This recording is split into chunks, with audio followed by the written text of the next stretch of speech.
ыйласа семчек берсе, мисалы эл бала болсо, жөн эле ыйлабай бизде жетпей атат, бизде суу жок дебей, ошону профессионалдуу деңгээлде, сонун кылып, мындай кылып, анан мен айтышым мүмкүн азыр бул артист, мен Фрунзе политехникалык институт бүткөм негизи.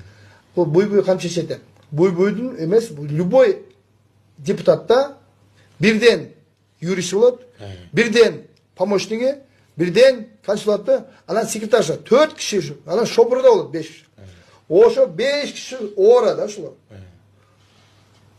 Мен ошол көйгөйдү алып, өзүм билбей алсам, мына юрист жазып берет. Юрист, мына юридический тил менен помощник, ошону сонун кылып жазып, анан ошол жерден окуп айтып беребиз. Эми бул деген анан профессионалдуу деңгээлде, баягы депутаттын деңгээлде окуп берсем, ал жерде угат. Мен эми